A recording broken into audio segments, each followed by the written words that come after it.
Welcome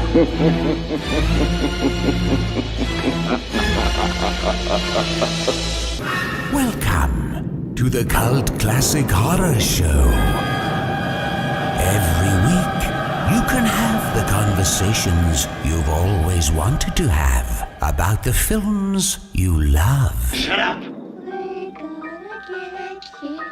We're gonna get you, not another peep. Get rid of your distractions and prepare yourself. Then lock your door. 5, 6, gonna cruise up this. You got a big surprise coming to you. You're not going anywhere.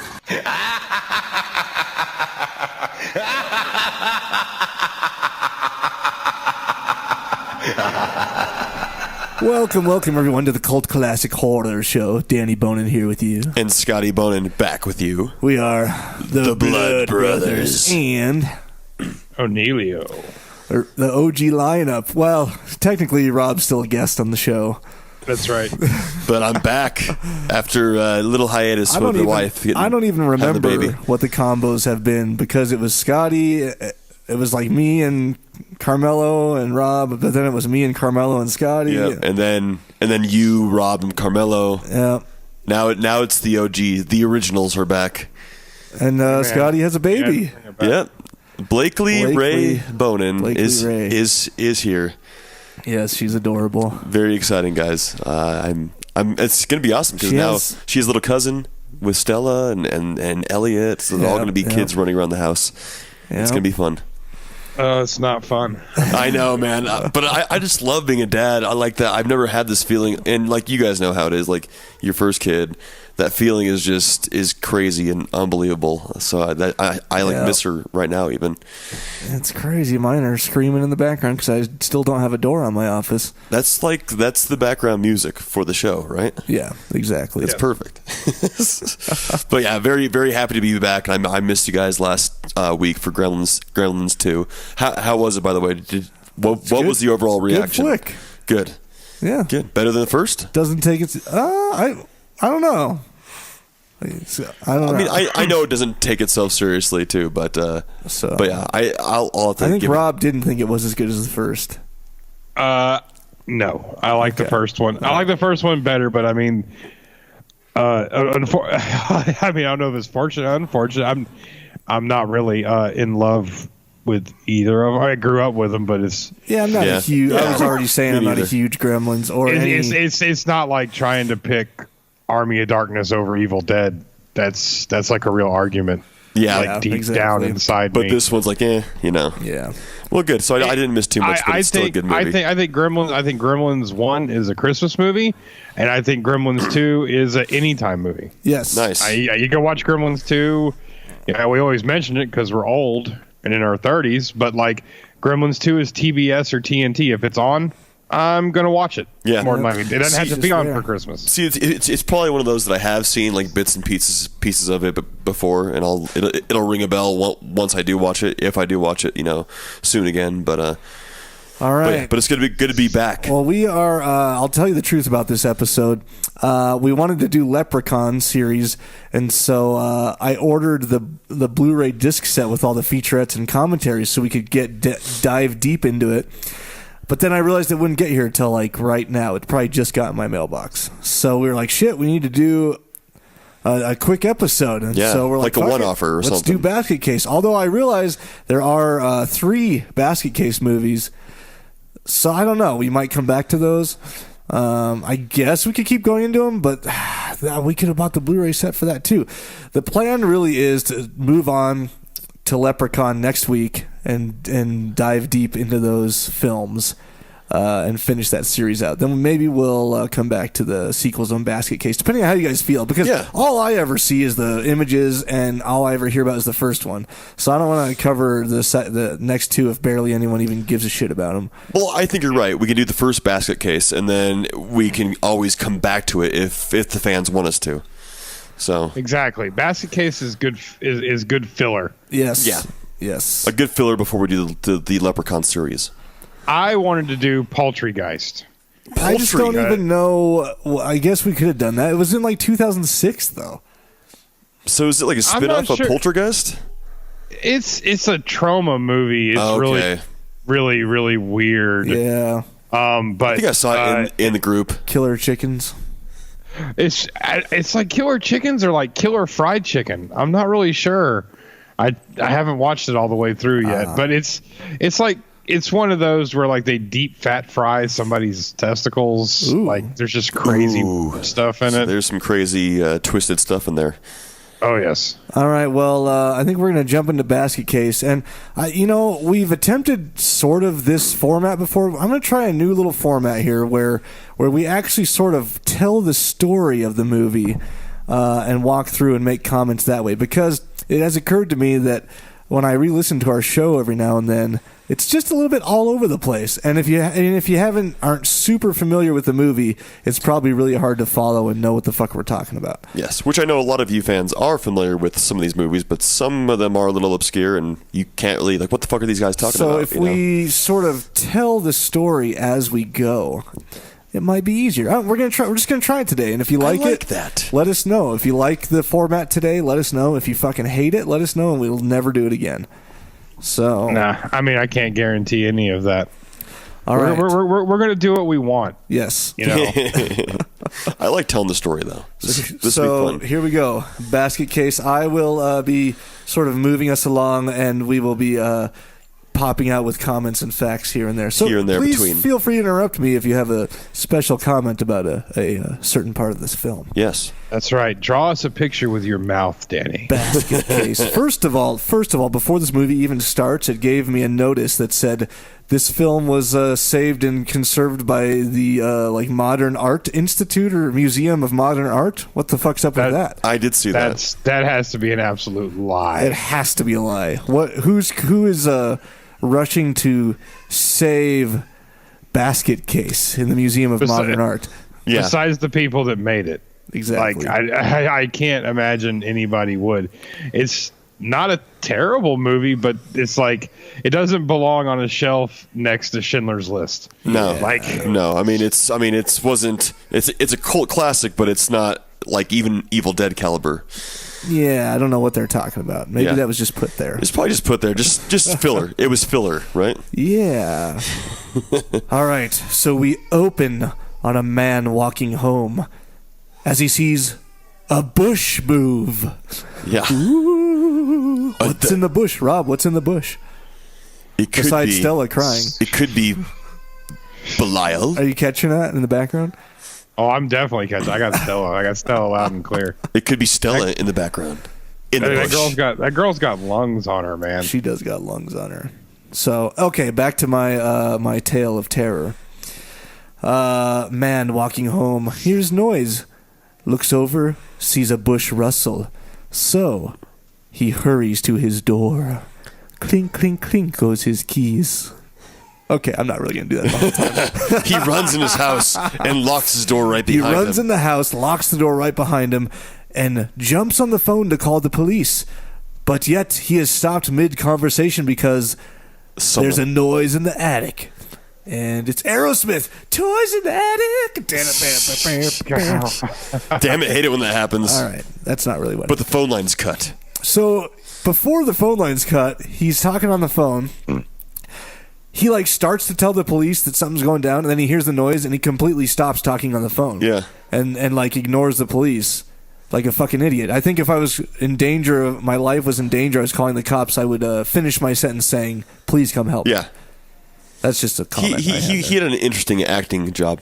The way he freaked out. Everyone in this whole movie had an interesting acting job. There's some interesting acting there going on was. here. I have a specific line here, so that's coming. So he calls the police, but then he pauses. He hears something in the ceiling. He goes back to the phone. The police aren't there, but then he goes to get his revolver, and as he gets the revolver, we see some kind of shadow creature turn the power off. To which the man replies, "Oh God, no, no." Yep. Oh God. Some of the dialogue in this. Oh God, that no, dialogue. A lot of it was very yes. very corny and not well written. But And then Still he enjoyable. Continues to shoot the revolver into nothingness, and just, As you would. As you would do it. Yeah, you shoot towards the sound. and he just does a bang up acting job. I tell you what, this is why it's in the Museum of Modern Art. A guy could win an Academy Award with an acting job like that. Right. Sometimes a guy is sitting at home and the power goes out and he shoots at random things. That's true. That's completely true. Well, then this doesn't always happen though. That always happens. What you just said, Rob. Yes. He shoots at nothing. And then suddenly something enters the room. We don't know what it is. We just see shadow appearing on his face. And then all of a sudden, a deformed hand pulls his face down below the camera line. And he screams and returns. When his face returns, it is covered in blood and scratches. And the hand honestly looks like it belongs to Chunk from the Goonies. Yeah, total chunk hand. Made out of clay and polyfoam. But Goonies never say die. That's true. And this guy indeed died.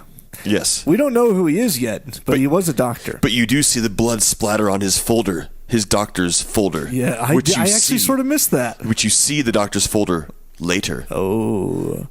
Yes, Quick. from all of his late nights of doctoring. Yes. And bringing his files home like you did in the 80s. Oh, yes. Yes. You have all your files and papers all there in a folder. Many folders.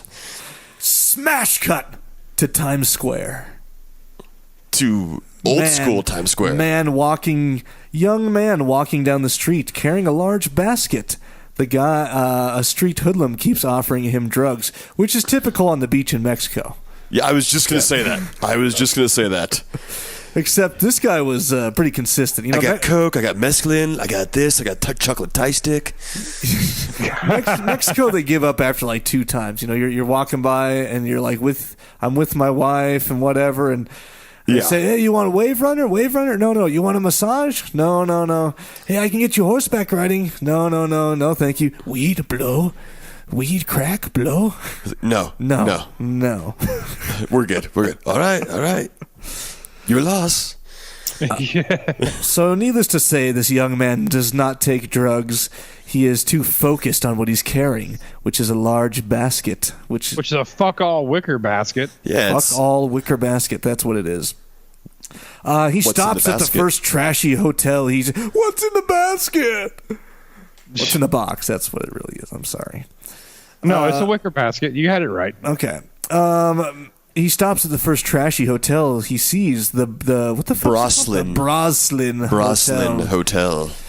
And he is greeted by a clerk who could very well be a chubbier Burt Young that beats his wife. Yeah. His first line was he was talking to his colleague there, and he didn't believe what his colleague said. Get out of here! You're full of crap. Yeah, and just the way he said it. You know what? I saw him when we don't know this young man's name yet, but his name is Dwayne. When he walks in the door, and I first saw the clerk, I was like, oh, this guy. He smokes cigars. He beats his wife. He drinks Bud while he's driving. But then his voice came out of his body, and I was like, oh, never mind. He kind of looks like our old neighbor Dan Talenko. Yeah, Talenko, like a bigger version of him. Yeah. So that's just a fun fact. He looks there. like Rob when he loses all his hair and can't grow a beard anymore. That's not happening. Robert Vogel was his name, the hotel manager. All right. Well, anyways, we get to meet this ragtag bunch of hotel residents that apparently just live there day to day and hang out in the lobby. Rundown piece of shit hotel. It is truly a piece of shit hotel. So he checks in. He flashes his big. As he's checking in and paying for the room, our guy Dwayne here happens to flash a large wad of cash that catches the eye of some of the hotel residences. Yes. He continues to walk up the stairs and is instantly bothered by this. I called her cougar lady, but it turns out she's just sort of slow or something. I don't know. She's not really. She's slow. She just instantly starts talking to him about random nonsense and follows him up 2 flights of stairs, and then just abruptly stops talking and turns around and walks back down the stairs. I don't know if that was meant to be that way or yet again was just another, salute to the acting job. Seems there. like some of the voices were echoey during some of the movies, so they weren't. I'm the sure sound the audio wasn't top quality. Speaking of the cash, Frank Henenlotter, which was the director and the screenwriter, he said that cash was the entire budget of the movie, and they just happened to use it for that scene before they spent it all. It was $137. Yes, exactly.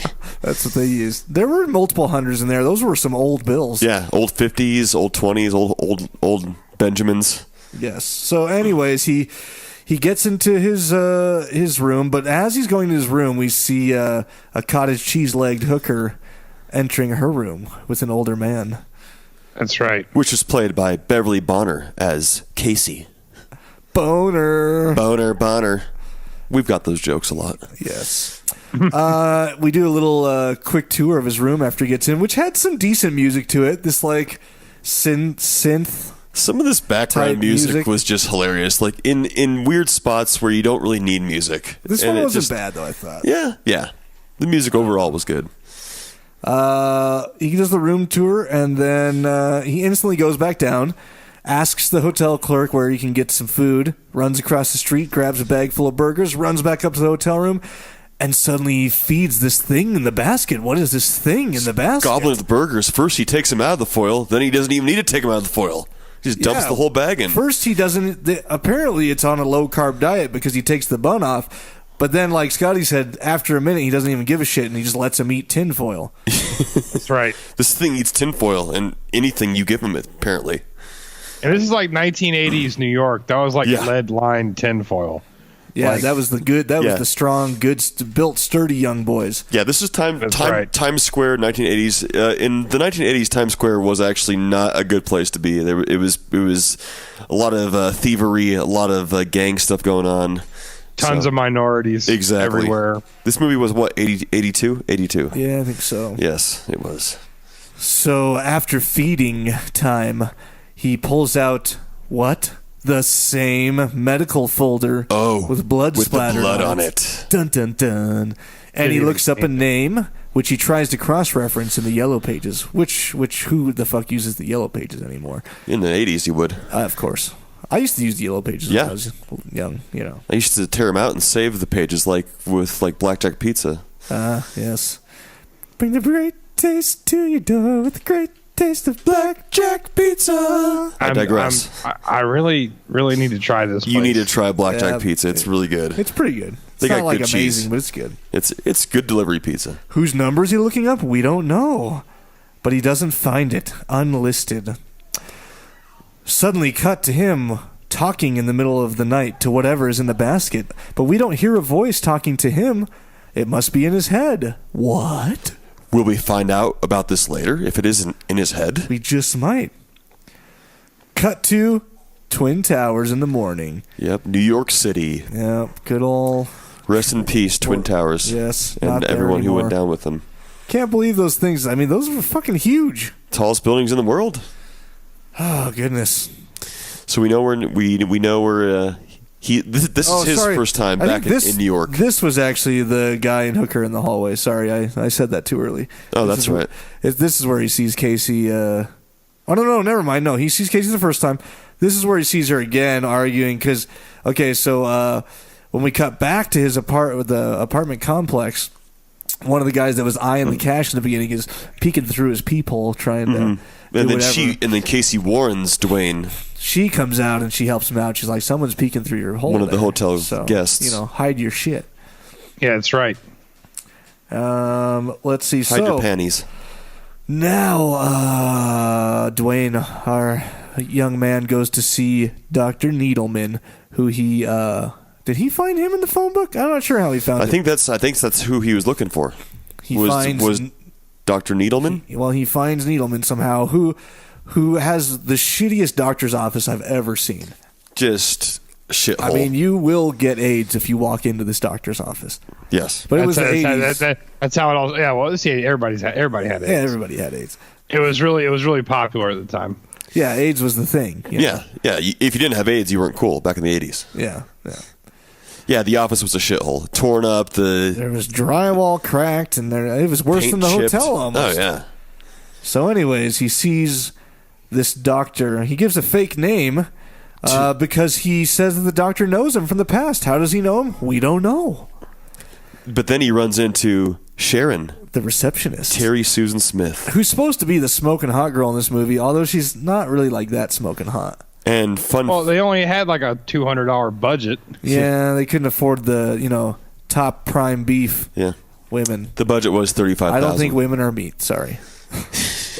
No, but actually, the girl who played Sharon, Terry Susan Smith, was actually, in fact, bald during this. I don't know if you guys noticed, but Why would she be bald? She wore a wig.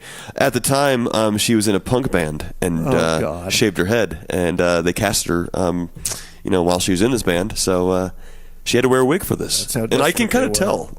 You could kind of tell. What did you say the budget it's was? a wig, $35,000. Okay. Anyways, while at the office, there's some complaining old woman patient who's just chubby as hell and obviously looks like a mess to deal with. And the acting job by her was not the Oh, best. yes, just great. A mess to deal with. Yes, I would just be flustered. And she has like four grocery bags for some reason, carrying it around. The receptionist mistakes Dwayne as the typewriter repairman. Yeah, because that's I don't think that ever was a thing. Typewriter repairman. Yeah, I don't know about No, that. I mean they're portable. Why would somebody need to come to you when you could just pick it up and carry it to? Typewriters were heavy. They're heavy I bags. assume the typewriter store. Yeah, but the one that she had was like a smaller one. You could just take it to the typewriter store. They could repair it, and then you That's pick it up true. when it's finished. All right. You know, Tom Hanks likes typewriters. Yeah, yes, he does. He has typewriters? He collects them. Oh. He's a typewriter collector, right? Even the big ones. How do you know that? I saw it on Facebook. Okay, well. See, I'm full of knowledge. Fuck yeah, we All got some right. facts I'm here. so glad we have you on this podcast. So we get to meet Dr. Needleman, who's just this greasy-fingered, sly, just douchebag-looking guy. He kind of. Who does he look like? He looks like someone. I don't know. Like Robert Carlyle from. Yeah, well, that is what I was going to say. From Ravenous. Ravenous. Yes. Yeah. So we meet him. He checks out Dwayne. We get to see there's a massive, huge scar on the side of Dwayne's body. What's it from? I don't know. Could he be a conjoined twin? Maybe. We don't know We yet. don't know. I don't know. So, I just don't know. on the way out of the doctor's office, he sets the basket down by the door and runs back to the receptionist and whispers to her to try and plan a date because she's obviously interested in him. She's hitting on him big time. Oh, yeah. She wants to take him sightseeing. And, but obviously he doesn't want whatever's in the basket to hear him, trying to get his game on. So he's whispering. All right, moving forward with the story. Then they go to a movie theater for some reason to watch a movie. Him in the basket, not the receptionist. Him in the basket. Was that Bruce Lee we were seeing, or was that what I was think it that? was Bruce Lee. Some I'm not kind sure of what movie it a was. kung fu movie. But anyways, he's fallen asleep in the movie theater, which only idiots do. Because you go to the movie to watch the movie. I have definitely taken a good nap in a movie. You've taken a good nap in a movie theater. Yeah. How come you sound like you're 8 feet away from the microphone? I'm right here. Can There you you hear are. me? Now I can hear you. Yeah. Now, Sorry, I was Rubik's cubing. Ooh, very nice. is that how boring this format is? Should I just stop right now? No. It fell on the floor, and then I was like, "Huh?" I thought it had fallen on the floor, and I was like, "Well, maybe that's the key," but it wasn't. Oh, son of a bitch. Son of a gun. Well, someone. I should have never unscrambled it out of the box. Oh, it comes Then it- solved. Yes, it comes solved. I should have Oh. just left it solved and kept it on my desk. To prove you're a smart person.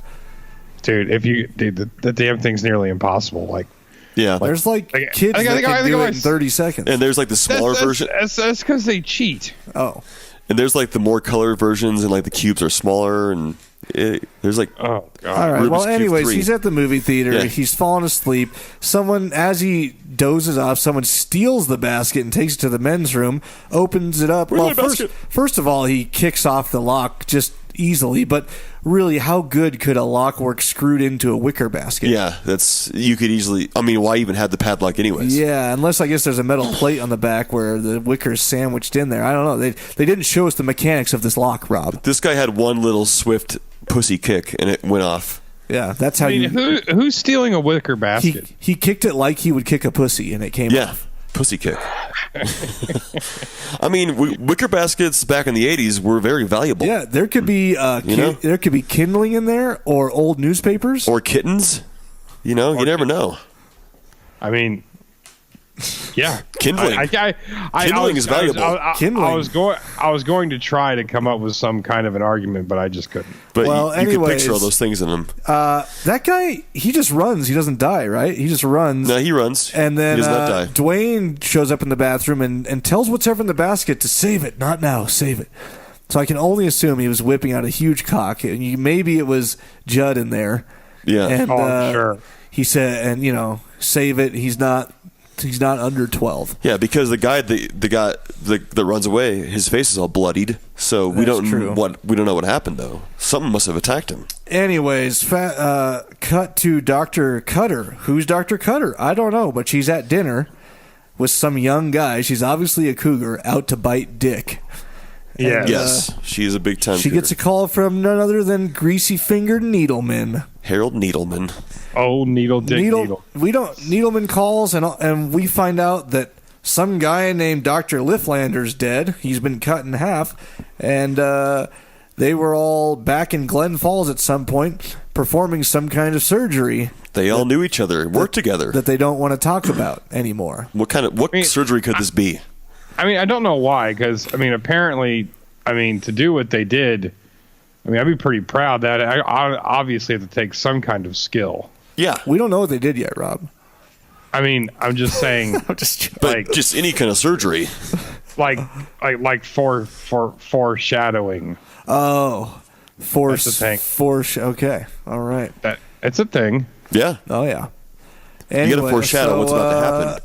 After we cut away from Cutter, getting her dick. Cut away from Cutter. Back to Dwayne. Dwayne's going back to Needleman's office, but it's later that night. Needleman's he's freaking out. The receptionist is locking up for the sweating. day. Needleman is hanging out to figure out what the fuck is going on and who this kid is and why he knows about this surgery he shouldn't know about. So Dwayne gets to the office and lets the creature from the basket loose. Yes. Go get him, my pretty. Go, do my bidding. Go get him, my pretty. Fly. Yes, bring the fucking ruckus. Bring the motherfucking ruckus. All right. Yes, let's make some noise. Cut to Needleman in his office as he starts hearing strange noises. Should he stay safe in his office or go investigate? Go investigate, of course. Of course.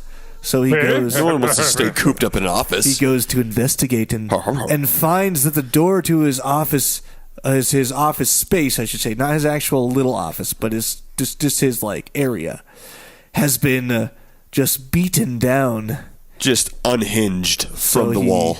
Runs in panic back to his office and shuts the door and locks it and pushes his desk up against it and tries to push the file cabinet up against it. But he's too weak. But then all of a sudden the light turns on in his exam room adjacent to his office. As he enters the room, what do we see but our first glimpse of this creature, which basically looks like a nutsack with arms and a face. And this is where we meet most definitely Belial. Belial. Belial. Yes. Which, what did you expect was going to happen when you named this little thing Belial? That sounds like a demon's name. Belial, I summon almost you. Definitely is a demon's name. Yeah. That's definitely something out of one of the movies, like tell me your name, demon, before they cast it out. Which are fun. Exactly. Belial, I call upon thee to dispart this child's body. No. So I'll plug that hole that just came out. Oh God. So fun fact for Belial. So Kevin Haney was the main makeup special effects artist on this movie. Belial was his first mold was made out of 2 big packages of clay, and they molded it together with a Coke bottle in the back forming his spine and the clay around it, and then they made a mold of it. There was some restructures with latex and polyfoam, and finally Frank Henenlotter was satisfied with the final creation of Belial, which Kevin Haney has made. He's like, Dave, pull out your nutsack. And then he compared them, and he was like, we nailed it. Yeah. Yes. So there was some formations. We have 3 full wrinkles for every 2 centimeters. Yes. That's exactly what we were going That's for. exactly what I was, yeah. Excellent. The exact replica of your nutsack. I will say that all in all, with the black eyes and stuff, it looked sort of creepy. It was sort of cool. I thought it was sort of and cool. I liked his teeth, his like sharp, like fangy teeth. Yeah. And just the way he like moved about and screamed. Which, by the way, Dwayne, who's played by Kevin, what's his name? Kevin Van Hettenrick. He did the voice of Belial as well when Belial screams and stuff, which makes sense because he is in fact his brother. Is it his brother? Oh, good God. Speaking of screaming and nutsacks, that means it's time for the horror halftime. God damn it, Rob. Why do you even try?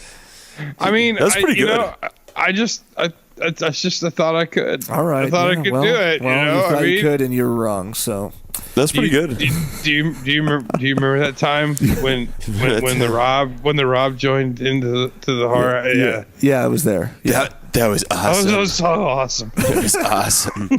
Yeah, Chris, I was there. All right, horror halftime.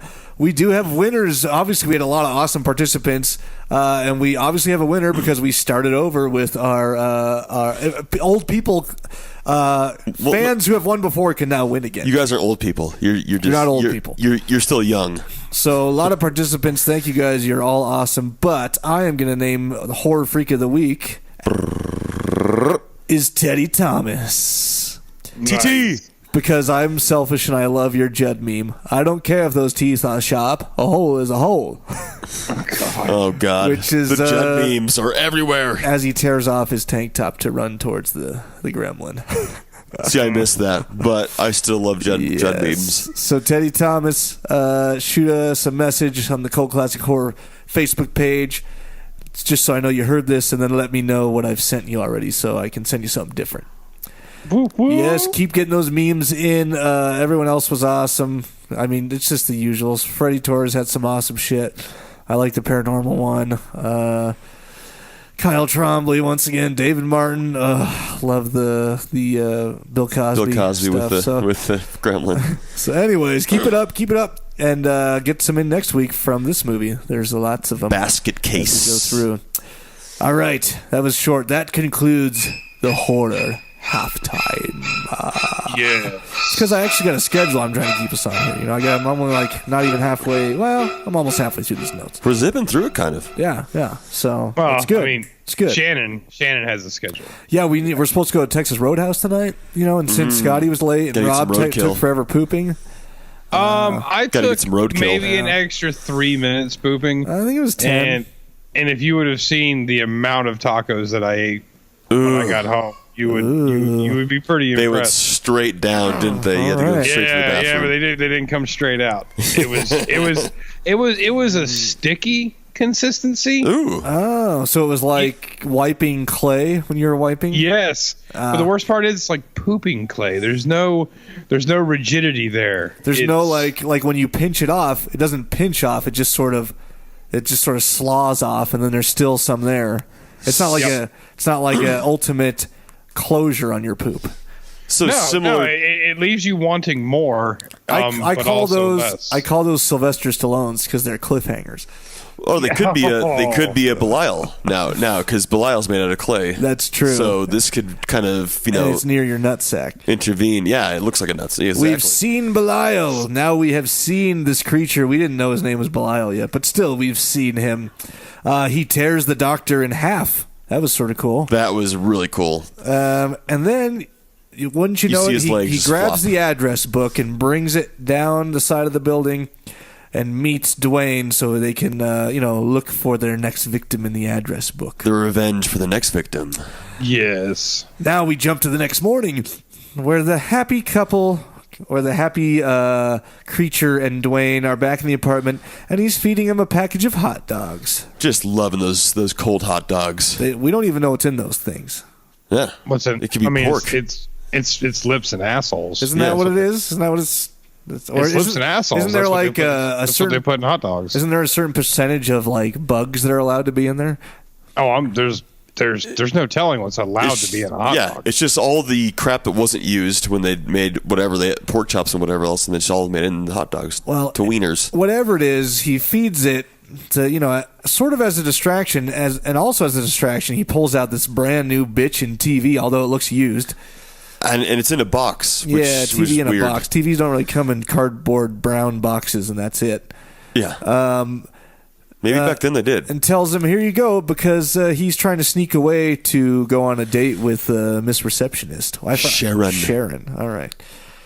So he sets up the TV and then instantly leaves. Doesn't even turn on a channel though. It's just fuzzy. Just on static. So I'd be pissed if I was Belial, which he got very pissed. So he goes and Yeah, meets that up. was the most disturbing part was the noises that this little thing makes. It I was thought the disturbing. noises were brilliant and funny. They were brilliant and funny, but they were kind of like disturbing, like Rob said. Like I'm like, oh my god. No, oh god, it was just so weird. Yeah. There's so much anger and confusion. So while they're on the date, And then when he was moving it around, Yeah. Now see here, say. Mercy. So they go on the date. They get done looking at the Statue of Liberty, and then they have a makeout session. she's like, I gotta take these boots off. I can't walk anymore. And then he's like, I have something to tell you. I don't really want to see the city. I just wanted to hang out with you. And she's Yeah. like, that's the reason I don't want to see the city either. That's the reason I want to hang out with you. And then It's they all both, meant to be. And they both like repeat it again. I just thought it was really awkward. He's like, yeah, I didn't really want to see it, and I didn't want you to be upset, but because I just wanted to hang out with you. Well, yeah, that's the same reason that I thought that you wanted to see the city, but I didn't want to see the city. I just wanted to hang out with you. I think it was meant to be. And you're like, Oh my god. Like, you just said that. You're Come like, on, what? man. yes, They had and to then, extend the movie somehow. then you they know? proceed to try and eat each other's faces off. It was first pecks, little pecks, and then it got into some pretty intense makeout scenes. I mean, she was trying to deep throat his chin. saw some That tongues. was pretty Oh yeah. bad. Yeah, it was Rob's first kiss when he was 2 buds deep with his armband tattoo. That's right. With my barbed wire tribal tattoo. Yep. And he had like, did you have a beard then? No. Oh, I had some like wicked sideburns. so did you look like Yeah. you were like 6? Of course. It was. I mean, It was like patchy. He had patchy areas. Yes. I still look like a youthful young man. God bless you. So, anyways, while they're making out, Meanwhile, back at the hotel, they must have twin sense because Belial starts freaking the fuck out because he senses that his brother is getting a little, and he just tears the whole fucking place apart. just a temper tantrum. Yelling and screaming. Everyone in the whole complex is running up to the room to see what's going on. They can't get into the room. Which this happens a lot and throughout the Yeah, movie. they run up there a lot. Everyone in the shitty apartment complex is running around, coming out of the rooms, gathering. What's going on? What's this? That happens like 17 times in this movie. Finally, the Belial stops screaming and throwing a fit. He goes back into his thing because the clerk comes in. They search the room. They can't find anything. The room's a mess. But while they're all in the room, lobby guy sees cash on the ground. And after they all leave, he comes back and picks the lock. Somehow he's a lockpick with his fancy little bobby pin. And tries to steal the cash. But, of course, he's got to look in the basket. What's in the basket? And he gets iced by... How do they end up in his apartment, though? Does he, like... Belial is on his face and he like runs out the door? Nah, I think it all happens there, and they either run out the door and he ends up back in his apartment, or Belial like drags him back into his Maybe that's what apartment. anyways, he's when the crew comes and finds him, they find him in his apartment because he's screaming. They hear the noise again. They're like, "What is going on again?" So they all run to his Everyone apartment. frantically running. And we see him dead with deep lacerations all over his face. As he deserved. He tried to steal a wad of Tried to cash. steal the money. Get He your tried to face- steal the entire movie's budget. Yeah, get your face scratched off by a nutsack for doing that. So Twin Sense kicks in while that's going on, though, while he's murdering him. And Dwayne is like, oh. Runs away from the date. I have to go. And he runs. I'm sure it was because he's also about to ejaculate. From Well, he making out did. with He her. definitely ejaculated Oh, in his pants. He didn't want to embarrass himself. Yes. Much Which like there's nothing embarrassing about that. Yeah, No. much like Rob. Well, young Rob probably happened to him. Just a little dry humping action. In 2 minutes, you just Yeah. go. And he's, I gotta go real quick. I gotta go home. That's right. Yeah. No, it's nothing. I have a headache. Sorry. What I I gotta did go to the forget to bathroom. mention is that the first time he starts making out with her in front of the Statue of Liberty, and then we cut to Belial throwing a fit, and this fit and all the ensuing death and everything, it all takes like 10 minutes straight, and then we cut back and they're still making out. Yeah. So that's Dude, Same I mean, spot. he's putting in the work, and Oh, I mean, yeah. I think we all can appreciate that. He's like making out hard. Like they're both tired. Like they both don't really want to be doing it, but they're like, we are committed now. Yeah, like now it's become a challenge. Now Yes. it's an endurance contest. So he runs back to the hotel to find a crime scene. Everyone's gathered around. There's police there. Sharon is following him, and he turns around and just shakes the shit out of her. And it's like, you have to go. You have to go now. Go away. You Go can't away. see this. You can't see this. And then he just like He grabs her and pushes her up against the wall and throws her out. the acting here was just monumental. It was epic. Yeah, it's like Golden Globe. yo, of course, the director must have told him to turn it up 59 notches. So yes, he runs up. Where am I at my notes here? He runs upstairs. Runs upstairs. Detective follows him, questions him. He's Is this your obviously room? nervously answering questions, and gets him to leave. No, I ejaculated on myself, not on the lady. Yes. It's all on Don't me. worry. It was just me. You can check my pants. While the detective's there, he sees the basket and tries to opens it, but nothing's in there. My pants are still stuck firmly to my thigh. It's crusty, much like No big deal. peanut brittle. It dries, Oh, God. hardens to the peanuts. Yes. Anyways, peanut brittle. Gross. I have a tin. great aunt that keeps getting it for people for Christmas. I have some right now in my house. Oh. Did Danny not get any? Do you like peanut brittle? You can have some. It's really good. Peanut brittle's the peanut I brittle's guess the I've bomb. never really had I it. love peanut brittle, especially homemade. So, anyways, after the detective leaves, we find out that Belial was hiding in the toilet. Yes. Ah, Because he could fit in there. He could flush himself down and In flush the himself back toilet. up. All right, so he's in the toilet, and then we really get to see their loving relationship here because Dwayne goes over. He apologizes for lying and says, I knew you'd get mad at me if I told you I was going to go hang out with her. And he towels him off, and he holds him there cuddling him. And he's like, I'll never leave you. I'll never leave you. They Don't can worry. only have each other. No one else can get in the middle between them. Yes, I have this conversation with my nutsack all the time. Yes. Of course. Yes. After yes, I I dip it in do. the toilet, towel it off, and sit there coddling it like a baby. No one gets between you and your nutsack.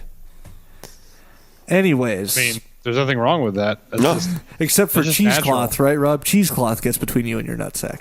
yeah, but I mean, they get Yeah. along. That's when it's, Of course. it's 100 degrees. Otherwise, your leg and 100% nutsack humidity will in just Florida. fight like the Dickens. That's right. All right. Okay, where was Is this I? where we go to the backstory of how this all happened? We're just about almost because the next scene we cut to is Dwayne drunk at a bar. That's and right. Casey happens to With be Casey. there. He gets so drunk that he tells Casey, remember, this is Casey the hooker that lives in his complex. Tells her he's so drunk, and they're laughing annoyingly. Like he's just once again the Yeah. acting here. It's just can't be beat. I'm a male. I'm a mailman. I'm a mailman. You're a mailman. You're a mailman. Yes, I am. No way. Yeah. tells her about the So whole crazy. thing. Basically tells her about this creature that's her brother. Just spills his guts They to were her. born as Siamese twins, but not Oriental. Oh my god! That was great. And then they all Yeah, laugh. we're going to have to call our attorney Carmelo Chimera to get out of that comment. tells her that they was conjoined twin. They were finally separated, but their aunt By unwanted surgery. yeah, their aunt was the only one that loved them, and that they can talk telepathically to each other. They don't even have to talk out loud. Now we know why we didn't hear any Yeah. voice from Belial And when that he they were talked to kept him. hidden from family and the outside world for most of their lives until they were separated because he was such an embarrassment. Oh, he is an embarrassment. Now we go into the flashback of this happening. Of Dwayne being younger and them being born and all this Yes, stuff. we see the father who looks like Red from that 70s show. Yes, he does, exactly. And he's very angry standing over a bassinet because there's a monstrosity in there. His Dude, son... only bad things happen in bassinets, like the penguin, Yeah, the basket. Batman Returns. Bassinet. Rosemary's Baby. Yep. Yes. Oh, God, just bad things. Yep, just don't Bad do it. bassinets. So, yes, we see the father freaking out saying, "That's an abomination, that's not my son!" And the wife died in childbirth. You killed my wife. Just like the penguin. Exactly. Still in a flashback, cut forward like 12 years to a 12-year-old Dwayne with the nutsack attached to his side, as the aunt has obviously been homeschooling them, and there's some kind of educator there to evaluate her homeschooling techniques and to see if they shouldn't be in a public school. She walks into the room, and what do we see but 12-year-old Dwayne with Belial stuck to his side as Conjoined. as the educator screams bloody murder. And probably will think twice about the schooling and them going This to a public boy school. has a 30-pound foreskin. She was very, very, very frightened. Cut to then the father at night downstairs surrounded with 3 doctors. The same doctor we've already seen earlier in the movie. Lifflander, Needleman, and Cutter. And they are discussing the surgery of separating the conjoined twins. As unbeknownst to them, they are being eavesdropped on by Dwayne, who's halfway down the stairs listening in. With Dwayne Belial and Belial attached to him, conjoined. of course. So they go and get Dwayne and Belial and force them down and force them onto the surgery table as Dwayne is kicking and screaming, and they give him shots. This is really a hack operation here. The doctor's barely wearing a gown. I thought the costume was really weird. And then they proceed to give them shots to pass them out. They passed out. Sorry, I said that wrong. And then they commence with the surgery, which we don't really see, but we hear. And it just sounds like a lot of Velcro and a tarp ripping. Yes. We do see the very end of it, though. Yes, And the as they very do end the of it, separation. which I actually watched the making of this movie, and they used plopped down there was hamburger meat and fake blood. So it was actual hamburger meat, which you can't really see too much of it, but it was actually just a big wad of hamburger meat that was sitting right there. Just juicy, ready for eating. I'm just hungry, getting me hungry. I am hungry. Yes. Yes, so anyways, they are separated then. The brother, Belial, was put into a trash bag and left for dead. Why would they leave him in a trash bag by the trash Why bin wouldn't they outside? execute him? Maybe they thought he was dead? I don't know. Why don't you just go burn him and cremate him or something? I don't know. So, of course, he telepathically communicates to Dwayne, sitting in his bed, bandaged up. Dwayne comes and saves him, and they are hiding up in the attic. Oh, sorry. Dwayne comes and saves him, and then they kill the father. And That's right, with the big saw and things that are tied so we together. we cut to the father. He wakes up in the middle of the night. He hears some kind of building going on, saws and nails and hammers. He slowly makes his way to the cellar, which actually I do have a note that says, what did I write exactly here? I put, father hears tools, Evil Dead foot shot in basement, because I swear to God, it's the same exact shot of Scotty walking across his feet walking across the floor in Evil Dead past all of the dismembered body parts. It is the exact shot. I was thinking the same thing. Which is actually the feet of Ted Raimi, not fucking Hal Delrich, which wasn't his real name, but yeah. But that's the exact same shot, and that's the dad walking downstairs in the basement. We hear drips in the background, much like the cellar in Evil Dead. I'm just saying, things were taken. Which actually, a fun fact. I'm going to put a fact in here. So, where the bar scene was shot, where he's out there with Casey, was actually the S&M Club in Manhattan, which is now the Hellfire Club. The downstairs of the bar was the downstairs in which Bradley's basement is, where his dad's walking at this point. Yes. And they actually had the crew had to hide sex toys that were down there, including a large swing, which is still down there to this day, and the original buzzsaw used to kill Dwayne's father hung above the door at the club and is still there as well. Ooh. Nice. So pretty cool. So yes, that gives the dad walks around the corner and he comes upon buzzsaw everything that's sharp attached to a buzzsaw on a track headed right for his tummy. And when I say come upon, he didn't actually ejaculate on it. It was just he just saw it. So is he the one that got sawed in half? So yes, So the doctor didn't get sawed in half. It was the dad that got sawed in half. Well, because we saw the doctor die in the beginning. Yeah. Dr. Maybe Needle. he got cut in half too. I don't know. Needleman. Because they do say on the phone earlier in the movie when Needleman is yelling at Cutter through the phone that he got cut in half. Yes. Back in the day. Yes. So, anyways, the dad dies. Cut to them hiding in the attic. The aunt comes up. They're still like 12 years old. The aunt comes up and says that the cops don't know who did it and there's no clues leading to them, and she will now take care of them for the rest of their lives. And Cut to the aunt in a coffin, an adult Dwayne standing looking at over her. the coffin. I suddenly have like the fucking hiccups. That's okay. Good God. And she is dead now, and he and Dwayne is very sad because his only living person that took care of him is now dead. Oh, I did forget to say that when the father is walking in the basement, he steps on a nail just on its side, not like on the pointy part, and goes, ow! Yeah. And then just keeps going. That was really a recognized... Wonderful acting. That was a really recognized part in this movie. I'm like, oh, Yes. okay. Yes. Didn't even step on the nail. So anyways, cut back to... Because this was all a flashback. Now we're back to drunk old Dwayne. Casey, they've left the bar. She's trying to walk him to his room, up the stairs. She does get him into the room, gets him in bed, goes back to her room, and, starts getting undressed. And we think we're going to see some boobers, but we don't. But she looks in the basket before she leaves. She does look in the Dwayne's basket before she room. leaves Dwayne's room, and there's no Belial. And Belial's not in the basket. So she's getting dressed. So where the hell could he be? It's very suspenseful. What is around the corner? She walks into the bathroom to try and take her bra off and put her nightshirt on. What's going to happen? Nothing. She comes out of the bathroom as she drops her panties and don't worry, her nightshirt's still covering. Yes.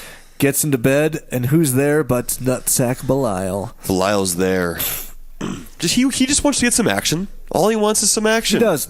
So he doesn't kill her. He's looking for action. Dwayne's getting all the action. Why can't he get any She action? screams and runs out the door. Once again, the entire complex runs up to see what the fuck's going on. She thought about it. Yeah. Did you guys notice in Casey's apartment there are 7 smiley face items, including her nightie, a clock, a button by the window, and several others. Well, anyway, she calms down and goes to stay in another friend's room. Belial makes his way back to the basket, but not without a souvenir. He has stolen her red panties. Oh, And is just sniffing the hell out of them. He's got his little keepsake. He got some action. So next morning, Dwayne wakes up hungover, says, let's just get this over with. Takes the basket, and we cut to them outside of a veterinary clinic that says Dr. Cutter on it. So Cutter's a vet, apparently. Which she looks like Sigourney Weaver. That's my next note right here. My next note says she looks like Sigourney Weaver. It's like we're brothers.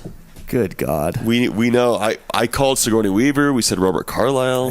Yep. See, Scotty was making out earlier today, and I was like, oh. Yep. See, we're twins too. We have that thing going. We can sense it.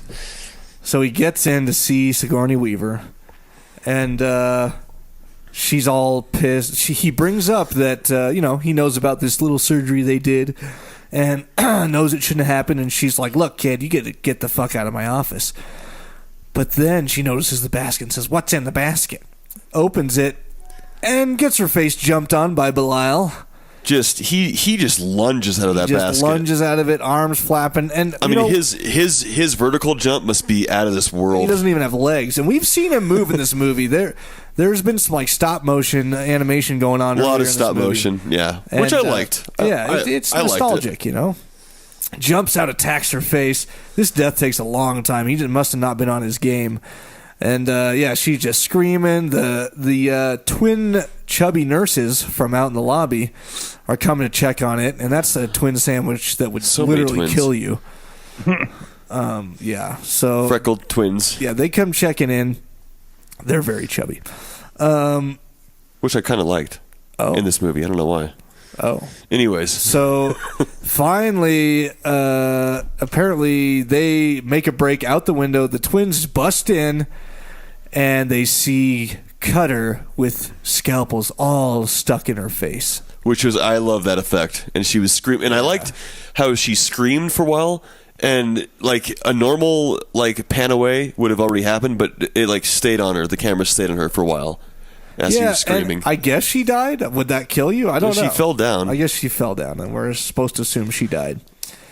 So, she died. Yeah. Oh, she died. So, anyways, cut back to the apartment. Dwayne and Belial back in the apartment. Belial's in the basket. Secretary Sharon comes back to the apartment to say what's up, Dwayne. Guess what? My old boss died somehow. Someone murdered him. And murdered him. Murdered. And even though you were just a jerk to me, I don't know why. I just want to see you. I just want to see you. I can't be alone right now. I just want to see you. So they go into his room. He sets the basket down.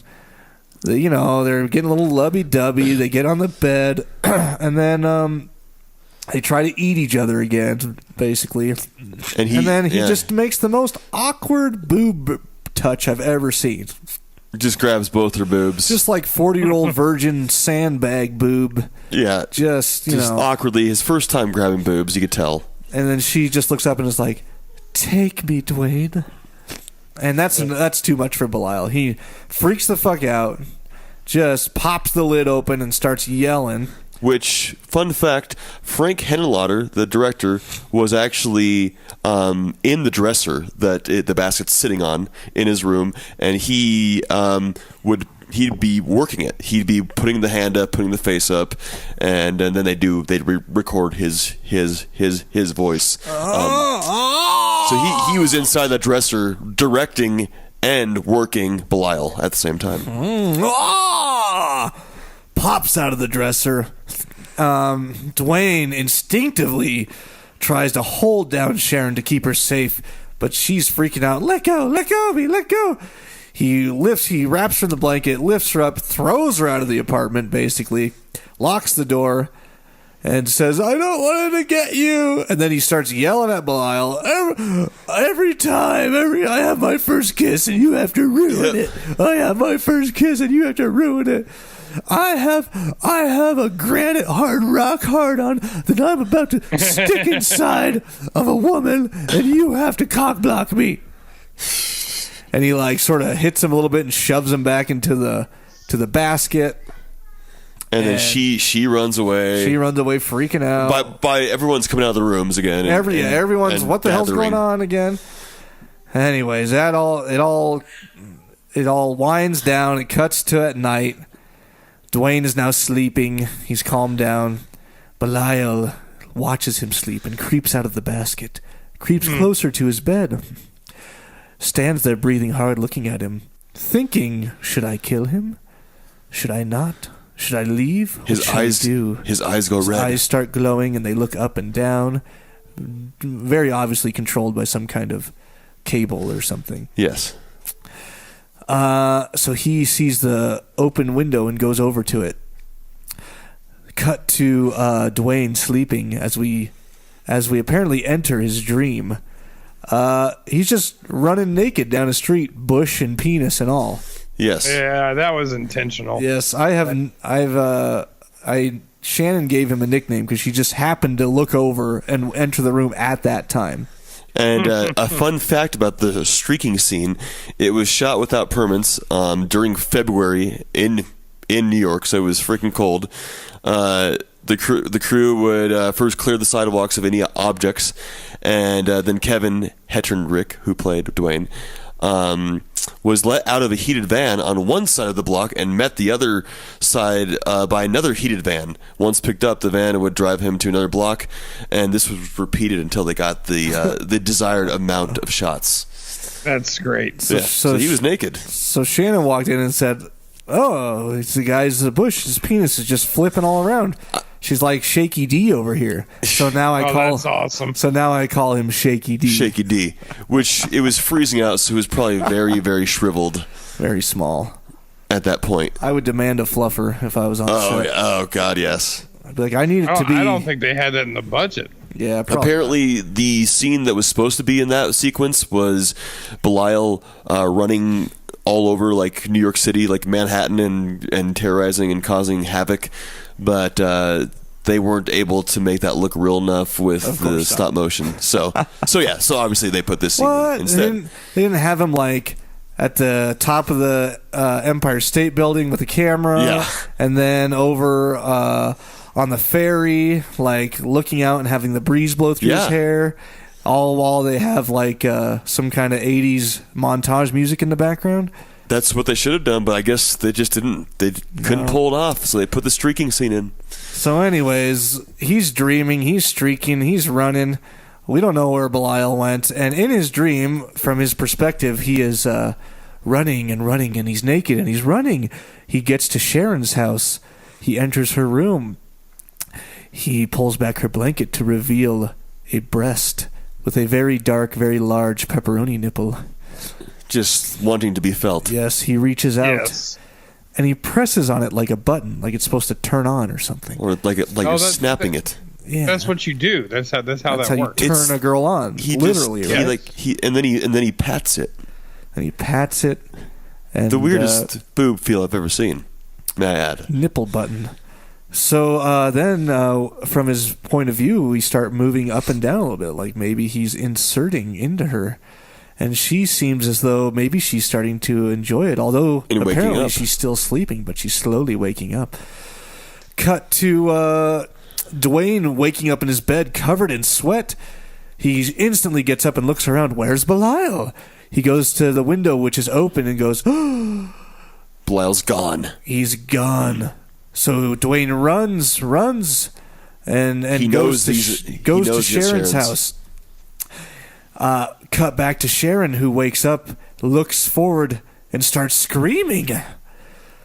Cut to Dwayne, busting into her apartment, only to see that Belial has apparently fucked her to death. Yes. Even though I have not seen any sign of any kind of penis on him ever. But something has to be there. Apparently, the producer, Edgar Levins, was under the bed with a stick as Belial, and he would make the humping motion with the stick. At first, they did not have blood, but Frank Henlotter said, we need blood. And so he threw some blood underneath Belial to make it look like, there's a bloody mess. Apparently, a couple of the crew members were very disgusted and refused to work the rest of the movie because this was out of line. And I guess Frank Henlotter said, well, go fuck yourself because that's how I'm going to make it. And if you don't like it, you can leave. So they left. But this is a funny comedy horror movie. What do you expect, right? All right. I assume his penis is like some kind of almost like an uncircumcised penis, but like to the extreme where it's like all the way inside him, and then it like unsheathes itself as it gets hard. Yes, it's somewhere underneath there. It's much how I picture Rob's penis working, like it's non-existent. And then when he just gets like granite rock hard and turned on, like 2 inches of it pops out. Yeah. Yes, Granite. It's exactly what. So much what granite. happens. So much granite. He's just like, Not It, tile, it, it, but it granite. unfolds itself. he's like, and when he gets like petrified wood hard, that's when like 2 1/4 inches pops out. Just strongest wood you could even imagine. Yeah. Anyways, what did I put? So then he freaks out again He freaks out. on Belial. Yeah, what happens? He puts him back in the basket and runs back that's to the right, Hotel runs back to the Broslin. apartment. Maybe like upgrade your box. Yeah, maybe lock it He's at night. he's figured his way out. Yeah, He gets back there and he's yelling. What? I don't know why he goes back to the hotel. I don't know why either, but he gets back there and he's yelling at him, and Belial just reaches out and grabs his junk. Yeah, and lifts him up. Just grabs his junk and lifts him up by the junk. Now that would really suck. Yeah, and all at the moment while everyone is again running out of the rooms and gathering in his room to see what's going on. They all gather in his room. So Belial grabs his junk, lifts him up by the junk, which I could actually see how they probably did this, because if you look closely while he's being lifted up and screaming, the hand of Belial is obviously attached to his fly, and he must be being lifted up from behind, and it's like stretching the arm of Belial. You know what I mean? It looks like his thumb's inside of his fly. Yeah, it did. It looked really weird for a second, only on one angle. It was really weird. So he's screaming. He's got a hold on his junk for a while, and there's just nothing worse than when someone has like a death grip on your junk. And they go. I can only imagine. I mean, yeah, it's got to hurt like hell. Yeah, well, they're fighting. You never had someone just grab your junk, Rob? Like, you never fought with your brother and he just like grabs your junk? No. You might have grabbed Really? mine a couple times back in the day. I think we did. I know that feeling for some reason. I Yeah. don't know why or where, but I know that feeling. Well, you rack yourself on your bike. No. It's like someone has them, and like I'm like they're like, stop it, and I'm like, oh, just stop. They're like, are you gonna stop? I'm gonna stop. Yeah. Maybe this is a really repressed bad childhood what's memory. happening? Yeah, I mean, what Maybe happened we to could you? have done that to each other. We could have done that to each other back in the day. Yeah, we did like, We probably did. We did like butt to the face and dick to the face. You ever wake your friend up like that? You literally pull down your pants and you just set your asshole right on their face. Right on those, and then you tickle them, and they wake up, and they plant their nose right in the butthole. No, you don't No. even tickle them. That's how you wake them up. You set your asshole on their face. Yeah, and then they No. evenally wake up. And I know Scotty did that's it. a new one. I know Scotty did a dick to the face too. You just pull down your pants and you just lay your entire dick on Yeah. someone's face Yeah, that to was, wake them up. That was Casey Mitchell. This is just normal Yeah. 14-year-old boys playing around. Yeah, exactly. Yeah, just No. what you do. Something- What you do when you're 14. 13. There's something wrong. There's something wrong with all of that. He might have even been 13. Yeah. Anyway, so yeah, Anyways, he's getting yes. hoisted up by his junk. Then they just both go out the window. I don't know how that. I guess he's sort of fighting him. He's rolling around. They both go out the window. They're hanging from the Broslin Hotel sign. I keep wanting to say Brolin because it's Broslin and Belial. I don't even know. But anyways, Belial has a hold of the sign while he's also holding Dwayne's neck with the other hand, which eventually hangs Dwayne. It chokes him to death. So he's just hanging there while Belial's hanging on. And we got hookers outside on the street going, oh my God, what's going on up there? Once again, wonderful acting jobs. Yeah, Of course. Which, by the way, the Broslin sign was actually hung just especially for this movie, where Kevin Henterick lived, the guy that played Dwayne, and in Tribeca. Huh. Ooh. So yeah. So Belial can't hold on. He loses his sloth grip, and they fall to their bloody death below. And then credits roll. And that is the saga of Basket Case. Ooh, yeah, I liked it. Dun, dun, dun. I liked Took it. a little longer than I wanted it to, but that was that was a good try of the format. I like the There we format. go. Because we had some facts here and there. Hopefully that helped those of you if you haven't just seen it, to refresh your mind, and if you've never seen it, to still have a good time listening to the episode. Yes. Yes. All right, since that took so long, let's just go right into what did you watch, which should be quick because I didn't watch shit. What did you? I have a couple more facts, but Go ahead. Just go ahead, please. I did do a couple. No, do the facts. Okay. Well, this movie was actually released in theaters without the gore. So it was released cut because the people at the theaters didn't want to see all this gore. They wanted more of a comedy horror. But then Frank Henlon was like, yeah, a comedy horror has gore. So it released, did shitty, just bombed, nothing. So Joe Bob Briggs, actually, he was a drive-in movie critic back in the 80s. And he's the first one to release this uncut version in a drive-in premiere. And it did so well in the drive-in that these theaters that had it released without the gore put the gore back in, and it did extremely well. And they didn't tell Frank Henlon that they put the gore back in, but he came back to I forgot where they released it, but he came back to see a line out the door for Basket Case. He's like, what's going on? And it ran for 2 years at the midnight showing at some of the popular theaters in New York for 2 years, and it was very, very successful after they put the gore back in. I wonder what the budget and then the gross is. Yes, yeah, I didn't catch what the gross was off the theaters, but all right, that's pretty cool. But yeah, it did a lot better after they put the gore back in. Thanks and to you hardcore film fans. Became a cult classic. Fans. Yes. Nice. And now it's on DVD. It was re-released on Blu-ray in 2011 now, so it's everywhere now. Yeah. Very cool. All right. Did I watch anything? What did you watch? I watched Happy Time Murders. Oh. The weird Muppet murder thing. Oh yeah. Okay. Oh okay. yeah. Yes.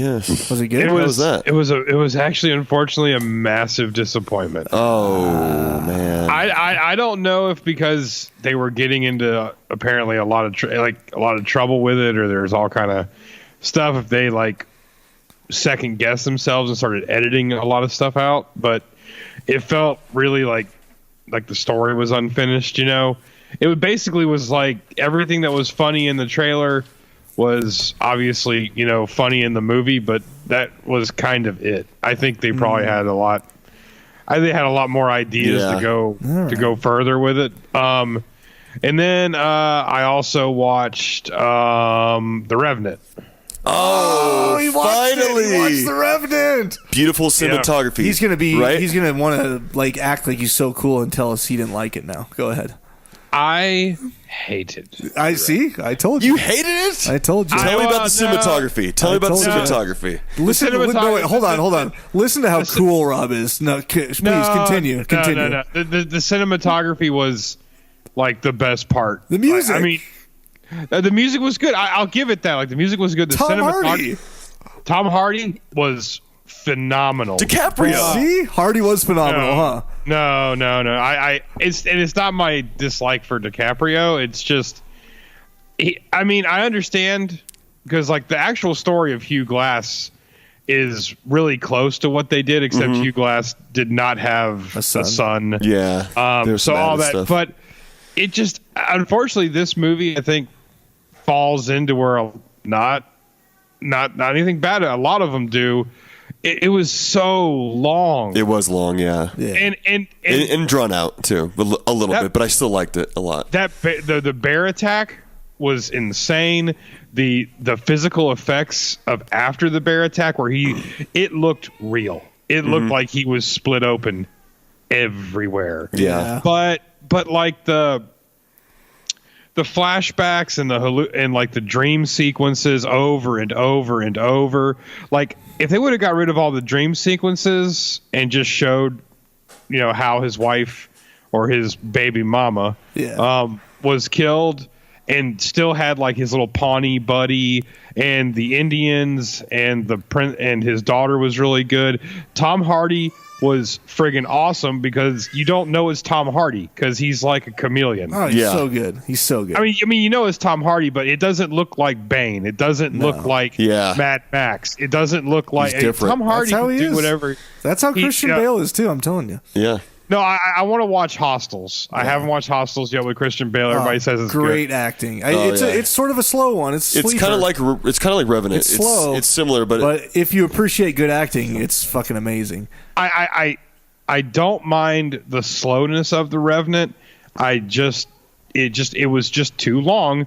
but the cinematography was incredible. It was like I told Savannah, we rented the UHD for Amazon and we watched it on our 4K, and I told her, I was like, whoever shot this shot it like you know, it looked like a preview at Best Buy, like a nature show. Yeah. It did. It looked so good, and you don't see that in movies. You just don't, because they obviously have soundstage, or they shoot a little. They don't really care about the background. Like the background was like the best character of the movie besides Tom Hardy. Yeah. But I can't say DiCaprio was bad, but I can't really say he was good, because I mean he just not much dialogue. Not much dialogue. I mean, he was really. It was good. I was hoping for it to be like the most epic movie. I really was. I was looking forward to it. Maybe we hyped it up a little bit. Oh well, I'm glad I watched it, but I don't know if I could watch it 2 or 3 times. Yeah, like, if that makes sense. Like, but I'm glad I watched it. I paid for it. I rented it. I'm glad I'm glad I didn't buy it, but I'm glad I watched it because, it was phenomenal. If they could make any movie, especially period piece movies, look that good, I don't know why they don't do it all the time. Exactly. Yeah. That movie changes your mind about even if it's a horror movie, anything. Like, if you could shoot a movie and make it look that good, I don't know why you're not doing it. Crystal clear, huh? It seemed like you could like jump through your TV and go on like that river, you know? It was just so... It was awesome. And Leonardo DiCaprio was fantastic. I mean, he didn't have a lot of lines. And usually Leonardo has like a speech or something, you know? But it had some really good dread when, you know, he's on the run. And I was really surprised at how awesome... I was really surprised at how awesome Tom Hardy was for being like the giant asshole that he was. And you liked him. Yeah, he was the asshole you liked. Yeah, he was like Hannibal Lecter. Like you knew what was going to happen, and he deserved everything he got. But you're like, oh man, it couldn't happen to a better person. Yeah, But that was it. I mean, I watched. I was really disappointed in Happy Time and The Revenant. I may actually watch it again because I have it for 30 days. Yeah, I did watch it kind of late at night. It may change my mind, but it was the best looking movie I've ever seen. I saw it twice. Yeah, I agree with you on that for sure. Especially when you have the right TV and you watch it in HD and stuff. It's all right. You really all right. This is we're not covering The Revenant. Okay. Yes, we will. I didn't really watch anything. I watched only The Brave, which has nothing to do with horror. So, what is Only the Brave? That's that Josh Brolin, is it pretty good? Wildland Firefighters. I actually auditioned for it back when, and so I was like, I gotta watch this thing. It was pretty good. It's a true story about a bunch of firefighters that died on back in, I don't know, at some point in Arizona. Yeah. Miles Teller, Josh Brolin. What's the wife? What's the What's the girl's name from Labyrinth? I can't remember her name. I know who you're talking about. The fuck? I just blanking it. Anyways, she's the wife, and Jeff Bridges is in it too. Yeah. You like Jeff Bridges? Yeah. So it's new. It just came out recently. It's on like HBO. I watched it. But anyways, not Jennifer Connelly. Yeah, Jennifer Connelly. Yeah, Jennifer Connelly. So that's all. I didn't really watch anything. I'm pumped for season 2 of Punisher. It's gonna be coming out here soon. I heard that they canceled the blind guys thing. The blind guys thing. Well, the thing the thing that the Punisher came from. Oh, okay. Daredevil. Oh, yeah. Netflix. Okay. Netflix canned it. It was like their number one show. Oh, really? Crazy. Anyway, did you watch anything? I watched The Hunting of Hill House 2 episodes, and I'm on my last episode tonight. Ooh. So I'm going to finish that off. Very good series. Very great series. Yeah. So yes. All right. Well, shit. I am wrapping it up. It's a little bit over here. That's okay though.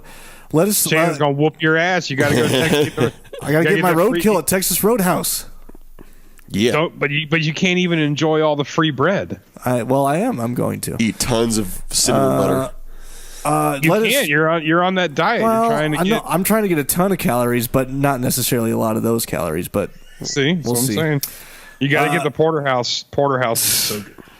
Well, give us your feedback. Let us know if you like this format we did today, and if you do, we'll just keep doing it. Let us know, guys. If it was a little easier to listen to and keep track of and more enjoyable.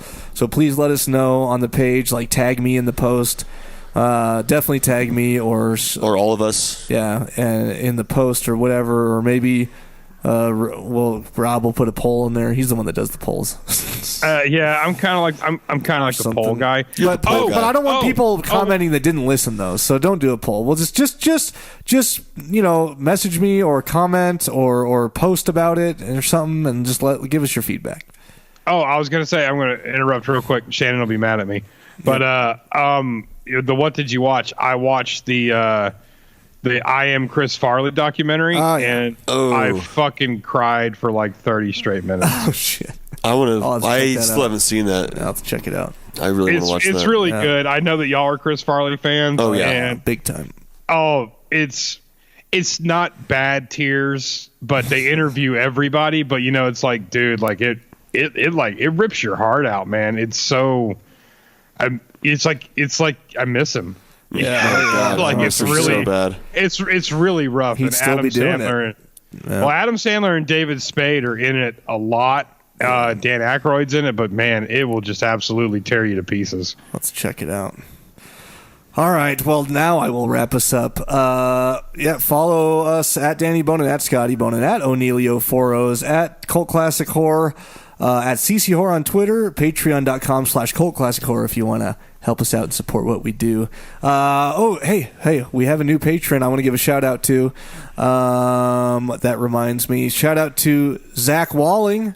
Yeah, Zach. Thank you for joining us. As soon as your patron donation goes through, you'll get some stickers in the mail. So awesome. Zach's awesome. Thanks, Zachy. If you want to support us and get a shout out and get access to the Cult Classic Action Show and possibly the Cult Classic Comedy Show that is in the works right now, please go to patreon.com/Cult Classic Horror and join at the $5 level. Or send your checks in payable to Robert O'Neillio. Don't do that. All right. Thank you guys for joining us. Thank you guys. We'll catch you next week. Later. Don't you blame the movies. Movies don't create psychos.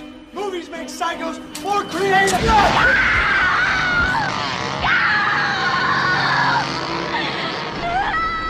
Oh, yes. There will be blood.